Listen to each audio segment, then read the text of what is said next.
Hi. This one.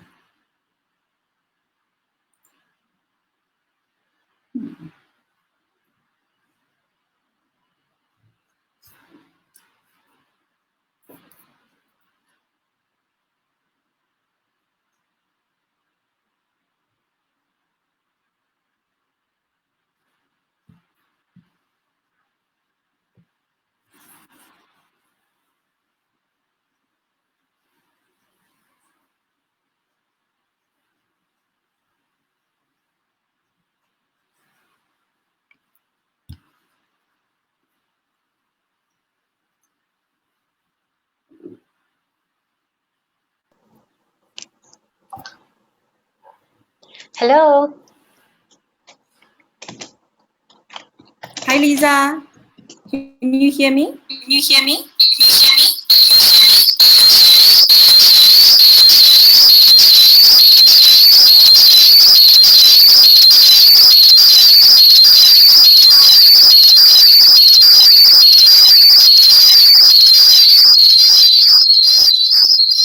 The internet.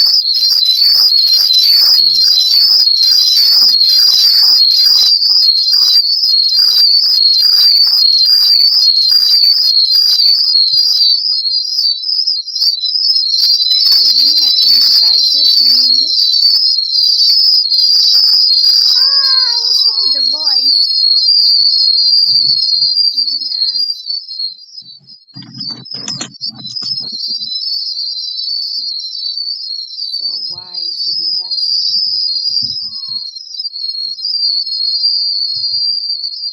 What did you say? Why? Yeah.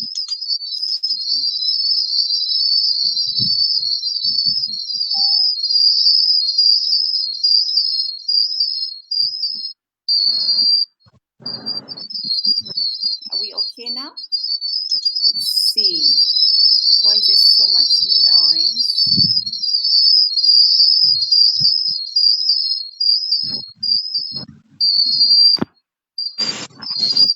I'm like trying to put away everything magnetic. I'm not sure why there is background noise. Huh? Oops. Can you Why? hear me? Yeah. Hang on. Do you have any devices near you? Background noise.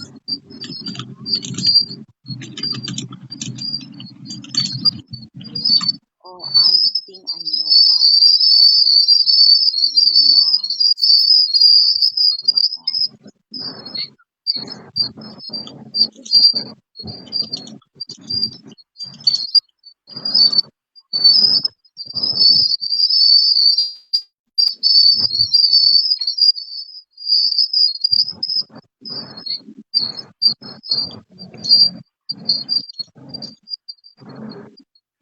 Okay, I've closed all my other browsers, so Okay, there's now no. it's fine. Yes. Now Yay! yeah, now it's much better. Can you hear me? Yes, I can hear you. Okay. Awesome. Yay! How are you, Leza? I'm very well. How are you? I'm good. Very happy we Thank can do you. this live. Thank you. Yes. All right. So nice meeting you. So this is Nice the to meet first you. time that we have e-meeting, right? Yes. Yeah. So thank you so much for saying yes to us to the first ever Her Rise Story virtual talk show. Yes, so that's great. I'm the first one. How exciting. Cool. So how did your day go today? Productive, which is good, as much as I try to accomplish in a day. But work never really ends, so you can only do your best each day, and then hopefully tomorrow catch up. And I'm always up to doing new things. Yay! Cool. All right. So let us just speak about you now, right? Mm-hmm. Okay. So I was introduced and recommended to you Mm-hmm. to model from LinkedIn. So I just started my LinkedIn. I didn't just start my new LinkedIn account, but I just started my LinkedIn account. It started being active in LinkedIn account just only. It's like what a little over a month maybe. Oh yeah, congratulations. Yeah, and then his name is Amin, and Mm-hmm. he actually showed me your profile. Ah. Yeah, because I am an image consultant by profession too. Ah. Yeah, so then I thought that okay, because I have this event coming up, so I thought that it'll be great for us to connect, right? Yep. And yeah, I've been following your stories, and I especially what caught my eye was about you um, feeding the hungry, right? So you were giving some food and some groceries to the, was it for the homeless or No, I for the low income families in Singapore. in Singapore. Okay, so that's really really nice, right? Yep. Okay, so let's. So what her rise story is about is that her rise story would like to amplify more on the challenges of women entrepreneurs and women leaders and speak about them. You know, because not many people actually speak about their challenges, right? Yep. Yeah, so Her Rise Story is a platform where women and men to speak about the challenges that they really face in life and what are the tools that they use, who are their support system, or what are their support system, and exactly what is their mental model and also attitude that have them rise above these challenges. So that is why Mm-hmm. I name it Her Rise Story. Yep. All right. Okay. So are you okay? Are you comfortable talking about the challenges that you've been through? Absolutely. I just hope that hopefully, my humble stories can inspire or, guide and add value to someone else, hopefully. All right. Okay, that's great. Okay. So let's start. How long have you been in the entrepreneurship world? How long? Actually, fast forward, it's been 10 years. So I started my first business as a stay-home mom. I was selling hair clips for children. So very, very simple business. But then it escalated in growth. Investors came in at the third year, and then I started investing and incubating many other small businesses. Eventually, 2016, I went into tech. So today I run as a C-suite to handle a couple of tech companies. So it's been 10 years of entrepreneurship for me. Oh, okay. So do you mind me asking how old are you now? You're quite Uh, young, right? I went to school today actually to pick my kids, and their friends were like, "Your mom looks 16." But no, I started entrepreneurship at 27, which is actually very late. So I right now I'm turning 36 this year. All right. Awesome. Right. So let's be starting the journey of being an entrepreneur is not easy, right?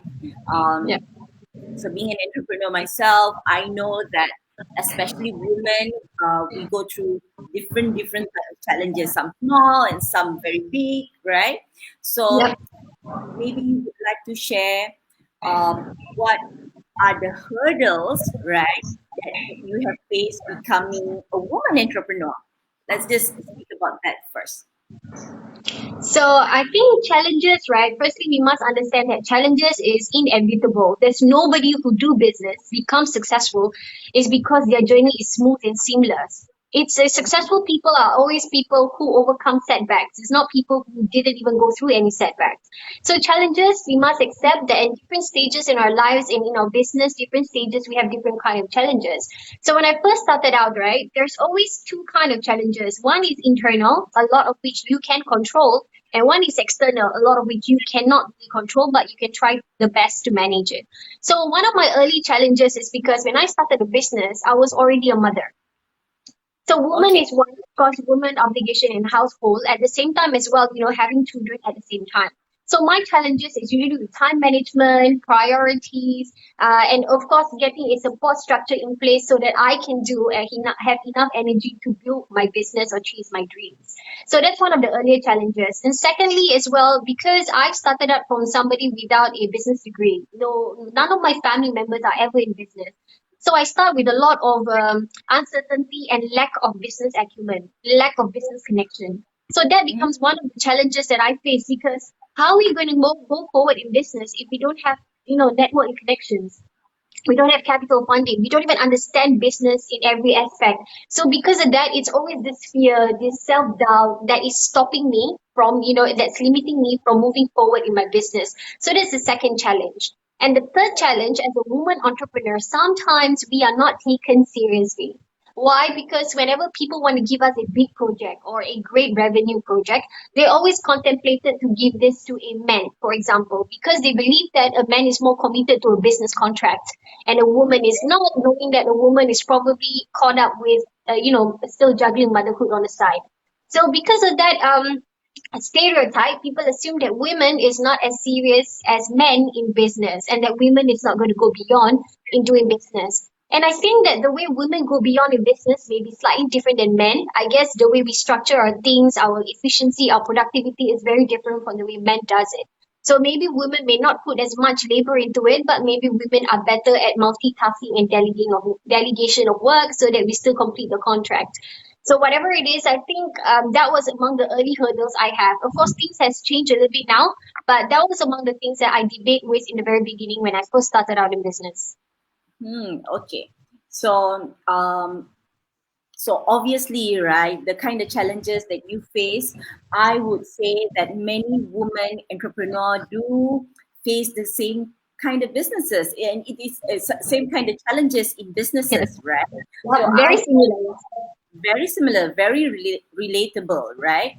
So, what was, what kept you going? What was the main tips, maybe, or maybe what was the main tools or attitude that if you were to turn back and remember it well, so what worked for you that you have yourself moving forward?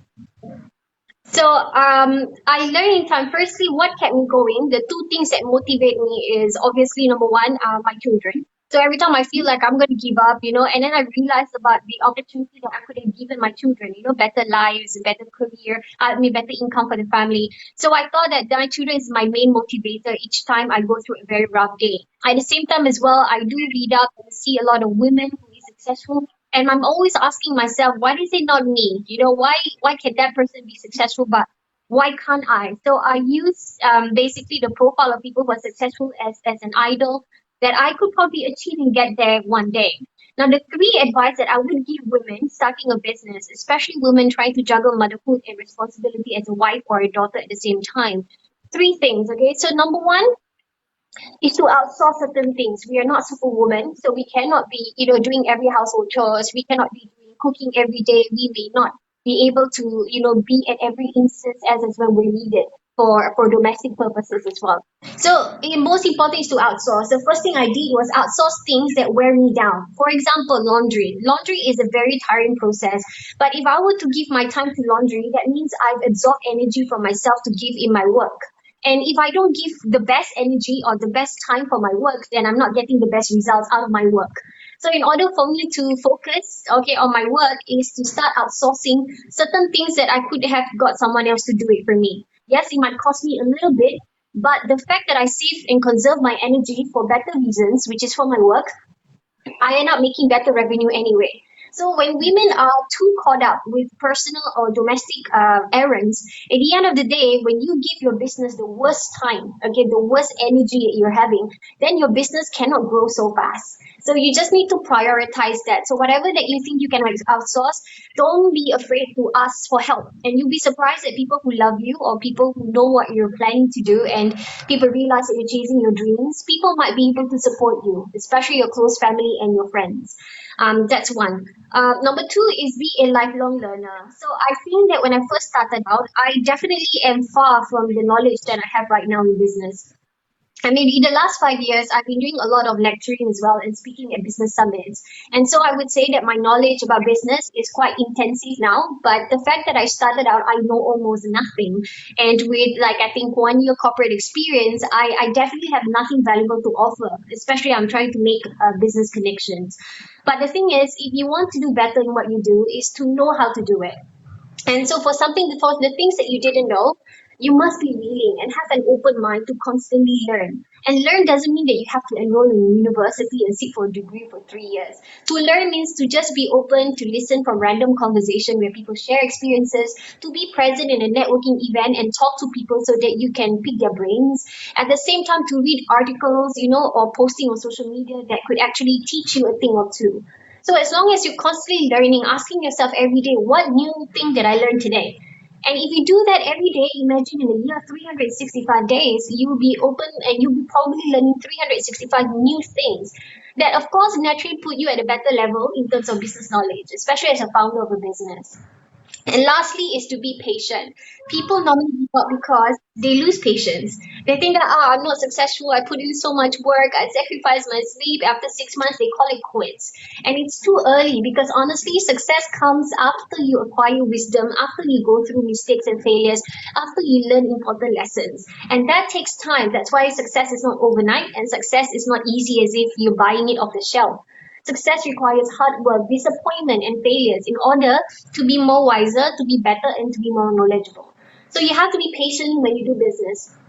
And you never know that you're getting closer to the last lap whereby you will actually achieve success. And the moment that you feel that you are success because you have progressed, naturally after that, you will be striving harder to even go to the next level. I mean, if you overcome a mountain, you will be focusing on overcoming many more mountains to go in order to be more successful.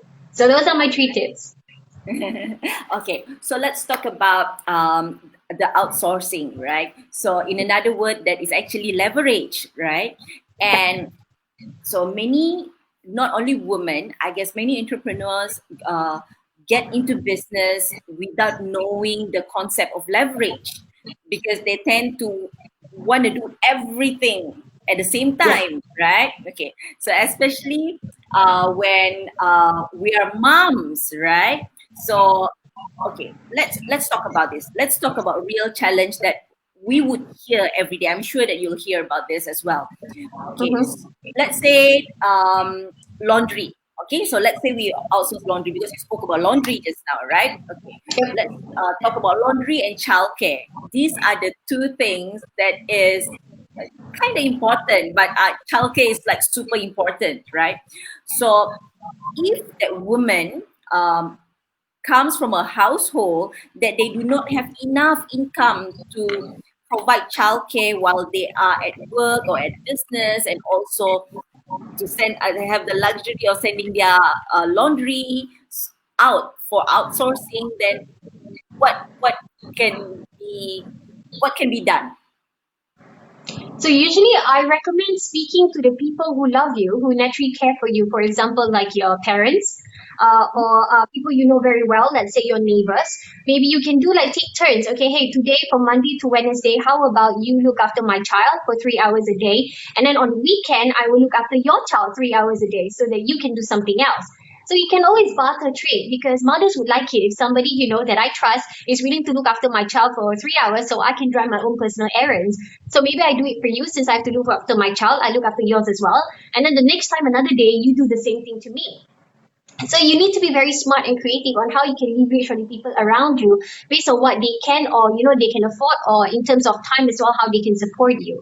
So that's one of the thing. But the thing is, you cannot rely on help as in free help forever, which means that if you are very sure that you are going to ask somebody, please help me look after my children, make sure that after a certain period of time, say 3 months or 6 months, your business needs to get to another level. You have sacrificed that time not to look after your child, asking help from someone else. You must make sure that your time is well invested into your business, that it takes you somewhere else, maybe an extra income revenue of 2,000 a month. If it's not getting you somewhere, then you will never win in this game. Eventually, you still have to look after your child again, and you still end up with not having enough money in order to, to send them to a proper childcare. So if you want to ask help, which means you're trading time to give to your business, make sure that your business is getting the maximum value of your time to grow. So that is something sometimes people use a coach to help them scale up their business faster, because sometimes you need guidance from somebody who's experienced to take you, leaps faster than if you were to do it yourself. All right. So, so I guess what entrepreneurs out there could do is actually calculate what is my time break even, what is the value of my time per hour, right? Because many entrepreneurs, again, not only women, they would only buat sajalah, just do it lah, without considering that when they do, maybe, okay, maybe let's not talk about childcare, right? So if I were to fill up the forms when I can have someone else do it for me, how much money would I get if I am upfront talking to people, doing sales, doing marketing, rather than filling up those forms myself, right? Because that can be outsourced to an assistant or admin person, something like that. Is that what you're saying? So I'm just saying that if you, for example, you have a target sales revenue for your business, let's say you target a sales of $1,000 this week, right? And then you realize that if you have to pay for childcare, that means you have to pay $300 out so that somebody will look after your children for you. So you just want to make sure that because you have that cost now on you, you want to make sure that now the time that you can focus your business, your target revenue has to be higher. So you're aiming to do more. Okay, the fact that you are no longer distracted by your children because you've got them outsourced for somebody else to look after. So that's the value of time. You need to build value at the time that you already lost with your child in order to Yeah, achieve greatness. Yes. yeah. So that's awesome. All right. So um, let us go deeper in this conversation of challenges, right? So what is your main can you share with us, maybe not main lah, right? What were some of the significant challenges that you went through that you think have molded the entrepreneur that you are right now? Okay, I think that's a very good question, because sometimes, when people see my business or my position, they always assume that it has been, easy, or at least not that tough to get to where I am. But honestly, some of the challenges that I do openly share is the fact that I went bankrupt. So I lost resources, and I lost thousands and thousands of dollars in business. And that challenge was because at some point when I grew my business out of my home, I took on investment, I started hiring people. I realized that I wasn't ready to grow the business of its size. Last time you think that when you start a business, I can handle it, it's my company, I know where it's going. But at some point, your business will do so well that it will outgrow you. That means if you're not, upgrading your skills and knowledge, you're not becoming better in what you do, in the end, the business will go into the wrong direction because of the decision you make due to your lack of understanding. So that's what I was. So when I was building my business, I thought, okay, I'm good enough because the business are doing very well. So at the fourth year after I did entrepreneurship, it went completely downhill. Why? Because I wasn't very good in leadership. So I was hiring the wrong people, and obviously they did not bring returns on the investment of HR. I also couldn't manage investment properly, especially with cash flow management because of non-productivity. And also I'm taking more liabilities than I could carry because my revenue and my KPI wasn't meeting enough numbers to stay positive cash flow. So all those issues, and I wasn't going out there to leverage or network. I wasn't networking because I was too arrogant. I think that, well, I do quite well. I don't need to ask help from anyone else. If I need something, I just hire people. But that's the problem. I wasn't trying to maximize my investment capital. So because of that, I went completely downhill. And in 3 months, I lost everything. So all your monetary funding, including piling up on debts, and the company went bankrupt in 2014. So it was about 5 years ago. It's a long five, slightly more than 5 years ago. So, and that was one of the biggest failures in my life, especially doing business. and I don't know how to face the society, especially I was already a public figure. So I'm also having trouble that people thinking, well, maybe she's not a great entrepreneur as we think she is. And of course, some people are disappointed as well with the business failing because obviously every obligation with the business is also lost, and every monetary investment is also lost.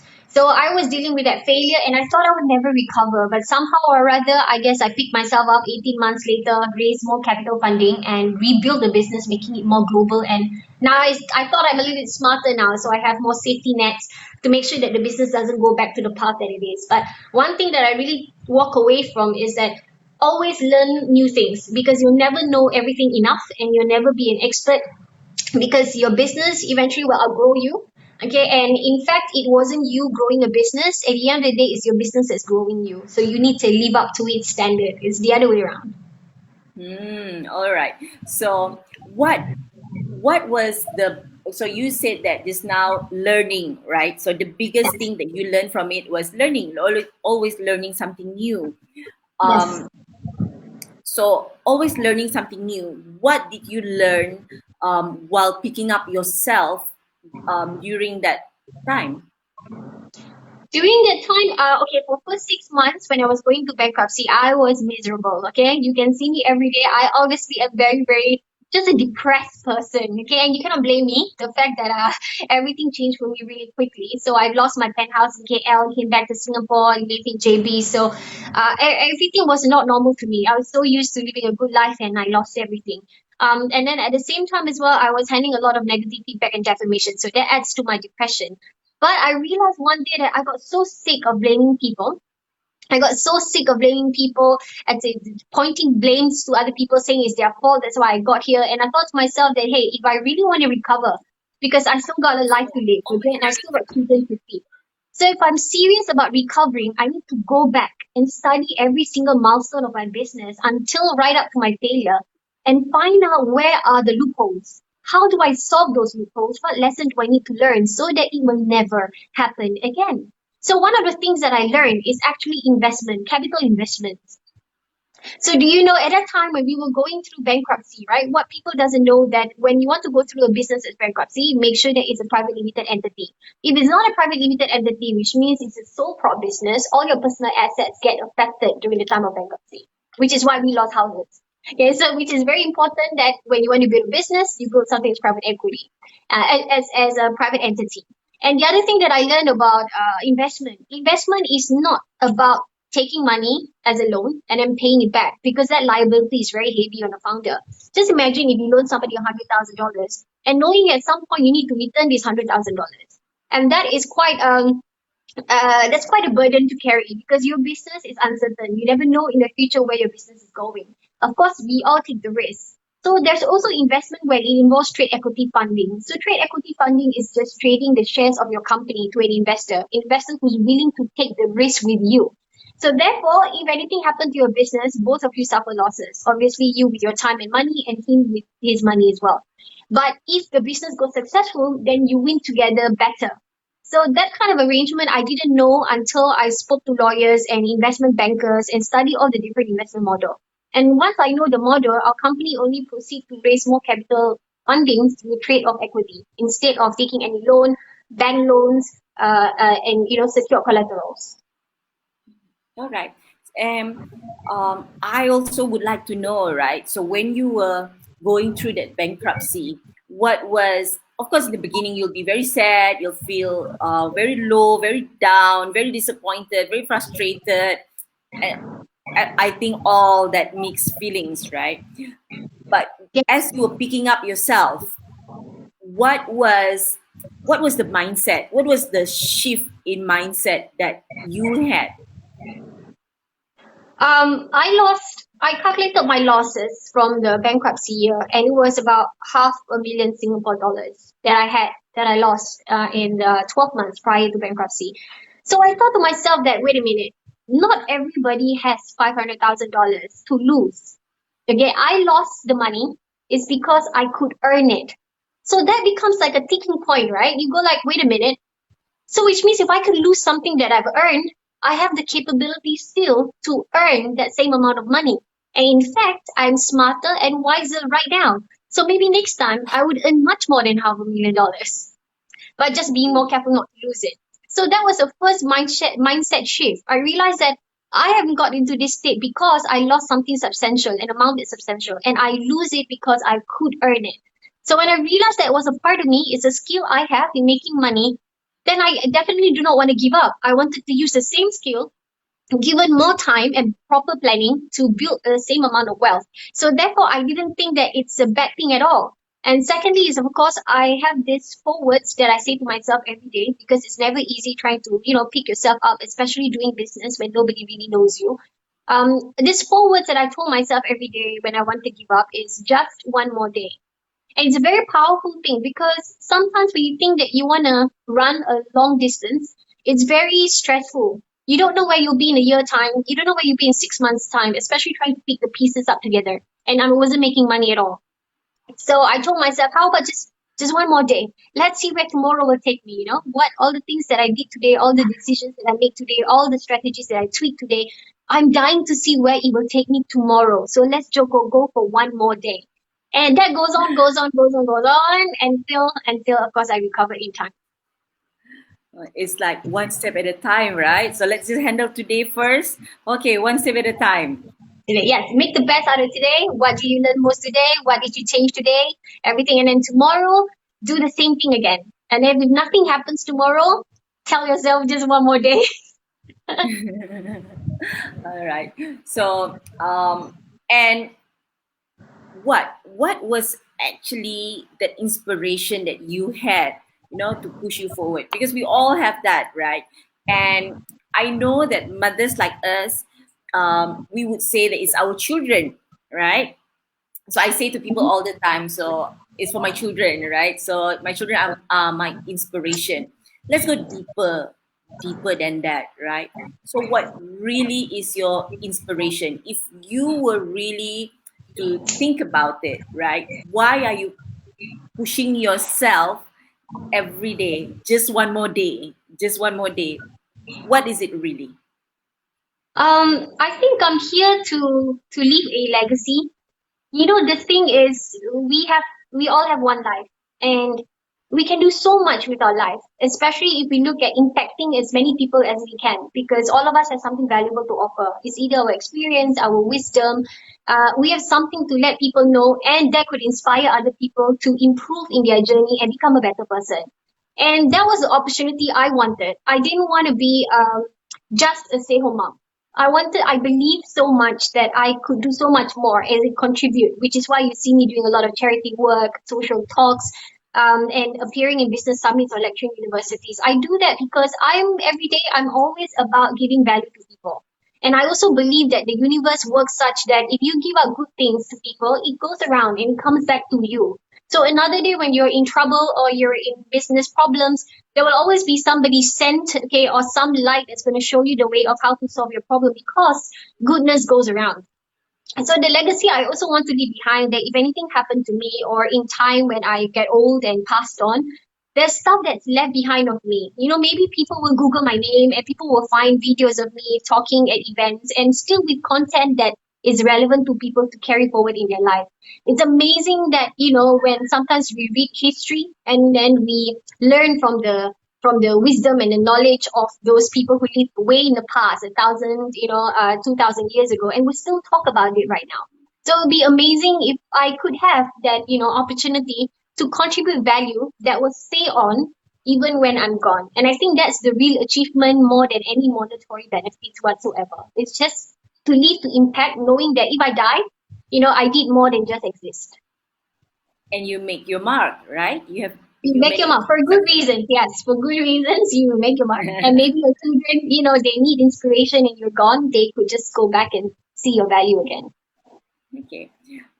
Okay. So this might be a sensitive topic that I would like to speak on, right? So Mm-hmm. as we are on our journey to success, or if we are doing things right, especially because in business, right? So most of the time when you're doing business, people would tend to get to know you more in comparison to being in the corporate world, right? Okay. So Mm-hmm. they say that you know that you're doing the right thing when you start having haters, right? Yes. So, okay. So let's talk about that because it is her rise story is also we launch it as also in conjunction with the International Women's Day, Mm-hmm. right? So I know that for us to move forward, for you to move forward, you would have your support system, the people who've been your biggest fan, who would push you forward, right? But let's speak about, that haters per se, or people who would always have something to say that is not so nice, right? So how do you handle that? And what is your perception or take on that? You'll be surprised that sometimes people who has a lot to say about you negatively, or is the people who know the least about you. Strange enough. Now we live in a modern era of social media, and I think I'm not the only exclusive person who goes through defamation, negativity, especially on social media, by keyboard warriors. It's not. It's almost never happened where somebody comes up to you directly and say you suck. Okay, nobody would say that directly. Most of the time, negativity and defamation happens behind a screen where you don't really have any interaction with person. You're never in a position where you can re-explain yourself diplomatically, because anyway, people who don't like you don't accept any kind of explanation anyway. So as a public figure, I mean, actually, I never wanted to become a public figure, and I think people think that public figure is our choice. No, actually, public figure is because people make us public. It's as simple as that. The fact that people get drawn to our content is what makes us a public figure. So we are doing like what everybody else is doing. Everybody's posting, so am I. Everybody's sharing articles, so am I. I'm just doing what everybody else is doing. The only difference is my community has decided to place me as a public figure. And putting yourself out there is going to attract both people who like you and people who don't like you. And I could never really justify the reason why people don't like you. But I guess people don't want to give a chance, to like you in the first place.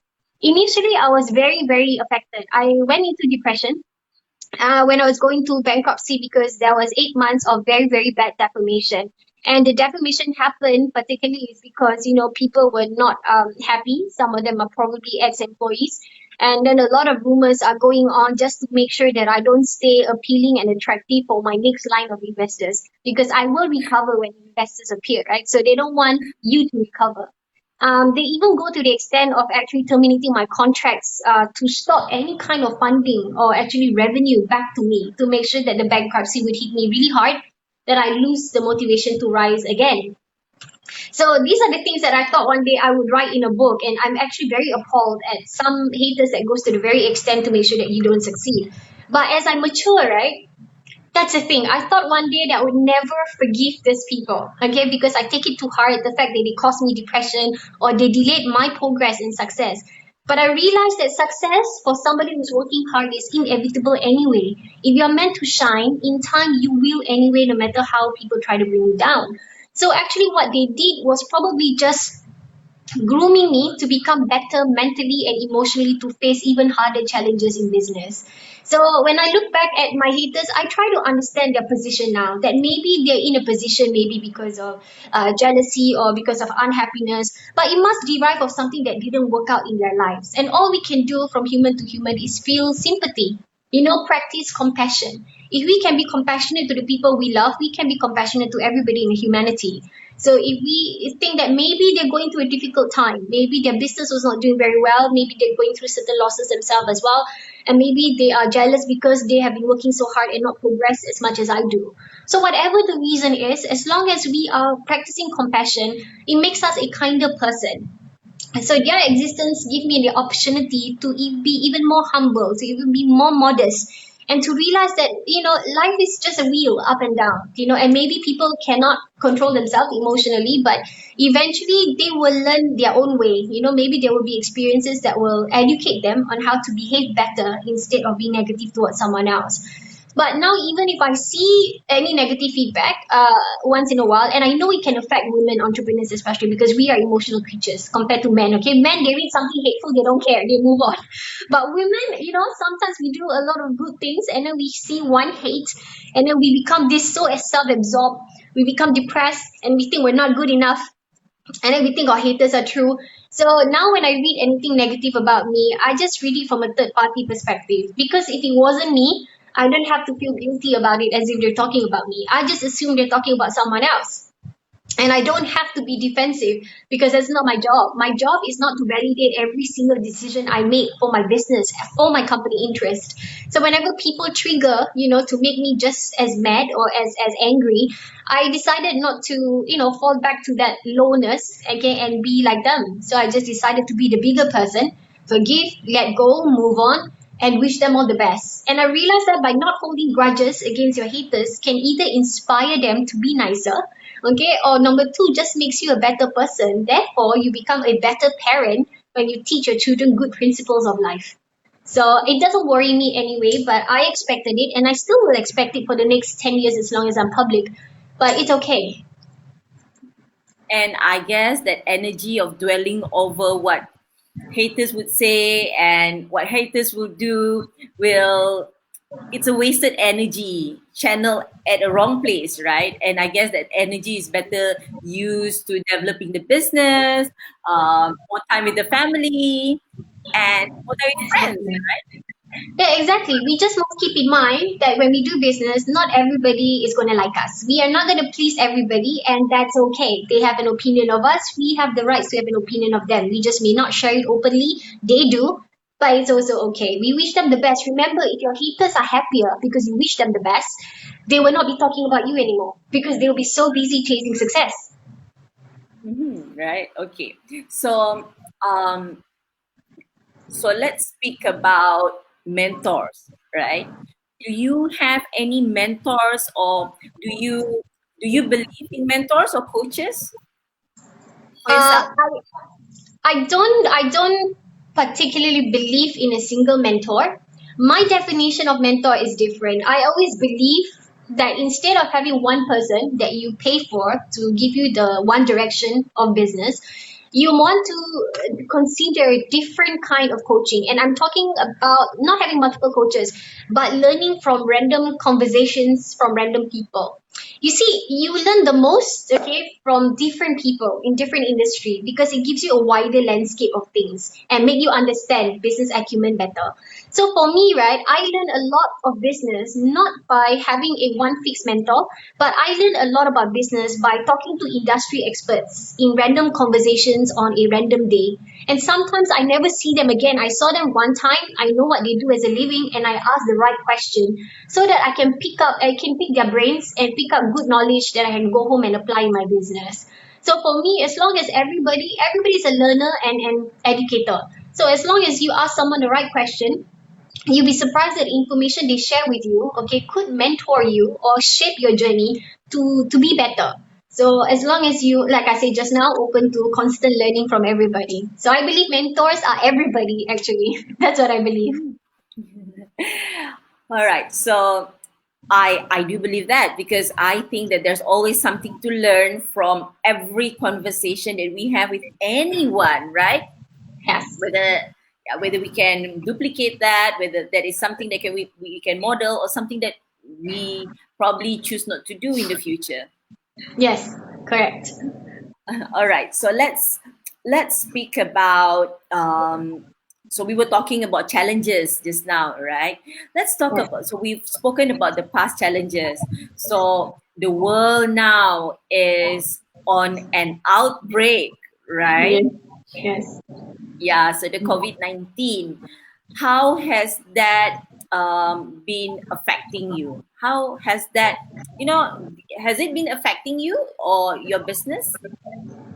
My business, no, because in 2016 when I decided to go tech, we make everything on automation. So our business do not operate in any physical capacity. It doesn't need physical capacity. It doesn't even need physical networking because we network heavily online. And as of last June, we turned fully remote. So nobody in any of our global offices are no longer reporting to an office. So everybody works online. We already integrate a lot of apps onto our system whereby we can track each other's, progress and support each other via apps. So it doesn't affect us in terms of business delivery. Personally, obviously, I just exercise necessary caution with social distancing, staying home more and keeping my children safe, increasing the sanitization of the house, making hygiene a priority. So other than that, it doesn't majorly affect my business. And I also think that it is we want to see the good and bad side of everything. So in this good sense, I hope that people would also use this time to explore digital transformation more seriously and take their business to a digital level, because that's where the world is going towards, and that's where we should prepare ourselves for to make the best of the future digitally. Definitely, right? So I was seeing so many events are being canceled, especially it's the beginning of the year, right?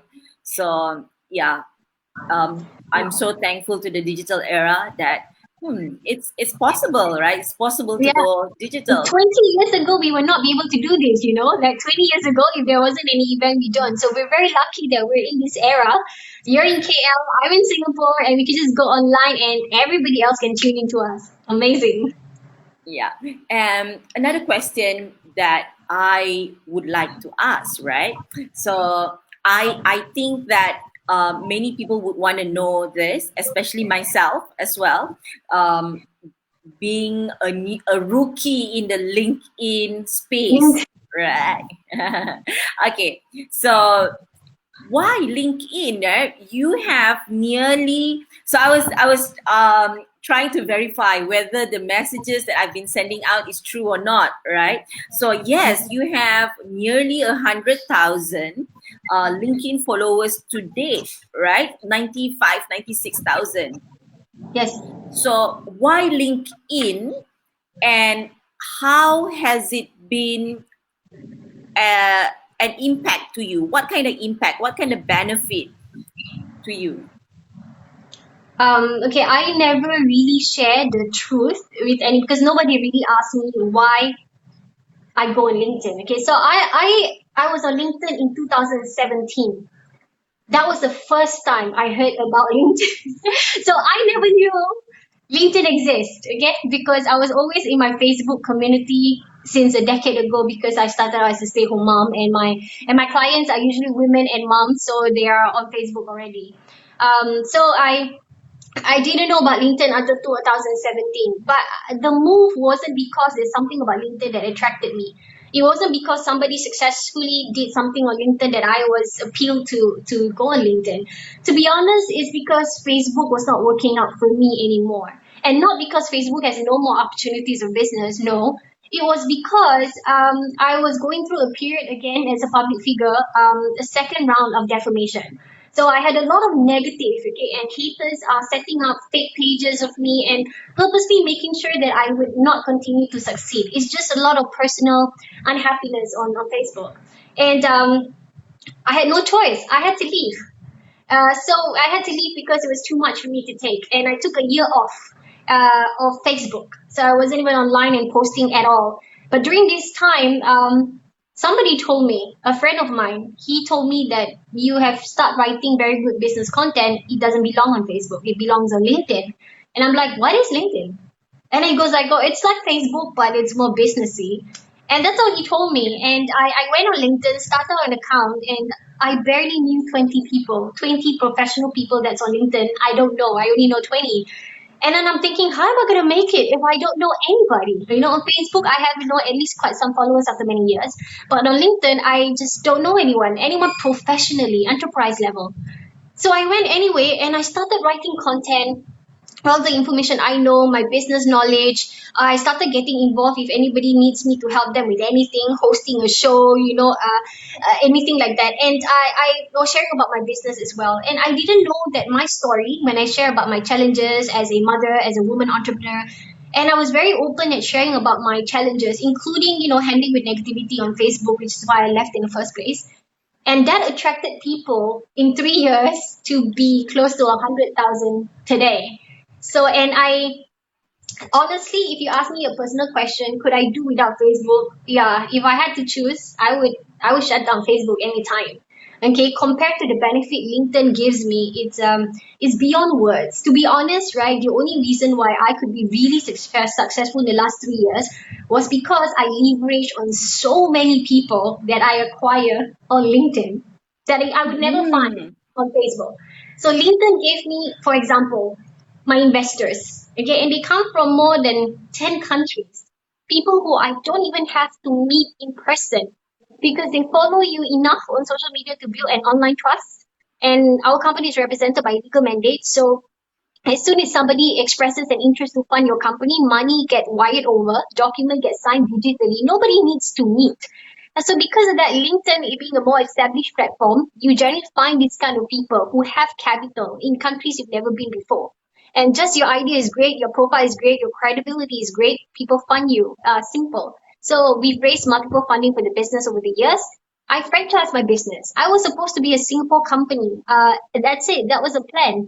But on LinkedIn is a global platform with 650 million professionals. So you can imagine every time I talk about my business, I'm doing this, I'm doing that, people start asking me, can we franchise it? Can we have the same technology? Can we pioneer it in our country? And people from Kuwait, people from US, Australia, New Zealand, yesterday we signed a contract with Bangladesh as well. So we're signing with countries we've never even visited, with partners we never met in person, who's willing to franchise and invest your business to be replicated in their country. Which means it's expanding your business multiple folds, making your company share value much higher. So those two things are the biggest things that I gain out of LinkedIn that no way you will find on Facebook or Instagram. These two platforms are for consumer related products. So if you're selling a product, a swimming pool, a swimming peel, a lipstick, it's very easy to sell on Facebook and on Instagram. But you're after if you are after investors, you are after partners, you are after wholesalers, distributors, then you need to reach them out on LinkedIn. And that's where all my network is. So having 100,000 network soon means that I have 100,000 professionals in probably more than 100 countries that I can tap when I need something. So it's just a question of when, because obviously I cannot tap everybody every day. So I'm playing in progression. So eventually I will get the most out of LinkedIn if I continue to deliver good value and build credibility in the same direction. Okay, if there are five things that, five significant things, right, that have benefited you being an influencer or being active in LinkedIn, what will that be?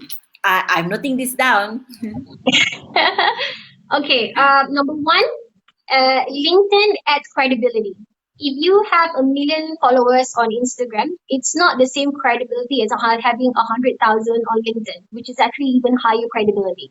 Credibility happens on how many established people actually validate you. Okay, or so for example, if you get accreditation from universities, obviously that value is much better than accreditation from a regular person. So LinkedIn is a showcase of your credibility. From there, not only people read about your past experience, but people read how many people endorsed you, how many people leave positive comments or share your articles, how many people follow you there, how many business people follow you there. So that naturally adds credibility. And credibility, as you know, means people can take you even more seriously in business because they trust that you will commit to what you say. So your words have more weight. That means you start getting invited, which going to the second point, I get invited to almost 100, actually more than 100 business summits, university stages, seminars, private events to speak as speakers. So they will fly me countries, they flew me to India, they flew me to Hong Kong, to Singapore, and this year I'm also going to Africa as well. So where I'll be speaking at major convention from 100 to 2,000 people at one time. And I get that privilege because of the credibility built on LinkedIn and the people who gave me the opportunity to speak up also on LinkedIn. Of course, the third that you benefit, which I mentioned earlier, is capital raise. Now, capital raise is a big, big deal for every business. Why? Because if your capital is this big, then your profit is only this big. But imagine if your capital is 100 times than what you can put out yourself. 100 times. If your own capital is 10,000, just imagine having 100 times of 10,000 of people's investment on you. Just imagine the progress that you will achieve in the same period of time. So instead of earning 100,000 revenue per year, you'll be making a million revenue per year. because it's possible. With capital raise, you obviously delegate, expand human resources, penetrate new markets, build up better technology. So all of that contribute to your eventual success, your income, your revenue, your business name. So, and eventually you become more than just a household name, you become a global name. So those three things. Number four, obviously you get inspired by other people's story because people on LinkedIn are generally business people. So when you're doing business on Facebook, most people or some people are not into business. So they don't have enough stories that would actually, motivate you in business area. So on LinkedIn, on the other hand, people share really great, compelling stories, okay, where I read and I get inspired, to know that the things that they go through and how they survive continue to inspire me that there's many people. So basically, you're in a community of like-minded individuals who are after progression, just like you. So you feel at home, more at home, and you get motivated to do even more business. So those are the four things. And lastly, of course, I think that it's just about making new friends because sometimes some of the people that I met on LinkedIn are not for business purposes. They're business people, I'm business people, but we don't do business as in together to do profit. Sometimes they become great providers for something I need. For example, my family insurance, for my personal things that I need. There's some people who are able to provide a great service to make sure that my family insurance is protected, my assets is protected, my personal property is protected. So there are people who, become your friends and can help you in other areas than just making money together in business.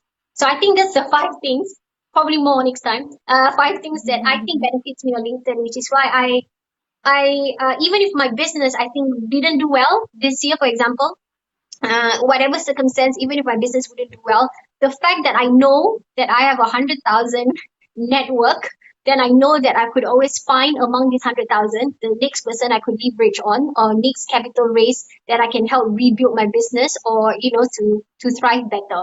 So I know that I have these friends, this community that I'm closely connected to that will help me progress. Likewise, as I help them progress as well. All right. So just to connect that a little bit with your previous challenges, right? Has LinkedIn helped you in picking up yourself in rising back in business? Yes, I think the one thing that makes me recover in business is actually the same for everybody else, right? People think yeah, money can save a business, but honestly, it's emotion. So it's your state of mind that will, of a founder is what's going to propel your business to the next level. And that's what LinkedIn did to me when I say that LinkedIn saved me. Because the fact that when I started to share my story, obviously, when I share my story, wanted to share with people my vulnerability. I wanted to share with people my failure, my weakness. But in return, instead of people condemning you, people actually encourage you. People actually get inspired by your failure, the fact that you're still fighting on, and people give you encouragement. And knowing that somebody, a stranger out of somewhere else, is giving you that constant reaffirmation that you're good, you can do more, you can keep going. And that was what inspired me to continue on. If LinkedIn wasn't giving me this kind of push, the community there, I would probably quit after 3 months. But because every time I share my story, I was always getting this influx of hundreds of messages, especially now, of people telling you that, I admire you, you inspire me, keep going. I hope you can always be around to add value. Then you feel that you are important to this world. And because of that, I think it keeps you to go on and motivate. When you put on, let's say, Facebook and nobody react to it, nobody like it, nobody share it, nobody appreciate it, eventually you stop doing it, right? But not on LinkedIn. That is the community I love so much about LinkedIn. It's just a network of highly positive people. Of course, you'll find very, very small quantity of negative people, but most of the time, people there are just smarter, more mature. I think because of their capacity and their role and work. I think that was the one that propelled me forward. It's just people keep on telling you, 100 voices telling you, go on, go and do it. You can do it, and that just propel you. And I don't even know these people in person. Neither do they know me in person, but that's okay. That's awesome. So time flew by so fast, right? But Yeah. I don't want to let you go before asking you this question. So we spoke about the benefits, right? So just quickly, what are the 5 tips for us to be active in LinkedIn? The 5 tips that how do you want to start building an active LinkedIn? Okay, so number one, okay, you must post regularly. Okay, so which means you don't post 3 times this week and then you're gone for 3 months. Very simple. Post regularly. If you, and of course, do give yourself a realistic time schedule. Don't say post 5 times a day and then one day you cannot keep up with it. It's just too much. So maybe realistically, I would suggest 3 times a week. Okay, keep it consistent. If a lot more things are happening to you at that week and you want to share more, go ahead. But other than that, try to keep it at the pace that you started off as. Number two, put original content. Instead of just keep on sharing what other people share, sharing some YouTube video, sharing somebody else's article, how about writing out something that's original from you? That contributes to your personal branding because obviously when people read your story, people will resonate it with you and not with some other author. And be authentic as possible. That means don't make up stories, okay? Stories that seem unbelievably untrue, okay? Which means that most likely you start writing stories that's not real. So if you want to write a story, try to write on a personal account that truly has happened to you or has happened to somebody you know. And you know that by sharing that story, it's not just about gaining sympathy or gaining popularity, but more so giving value at the end of that. So that's point four. Always look at giving value content. It's not just about you broadcasting about yourself. I'm this, I'm that, I'm here, I'm there. But at the end of it, the last paragraph must maybe include a value that somebody can take away, a golden nugget that people can apply and tweak and apply it in their business to see results.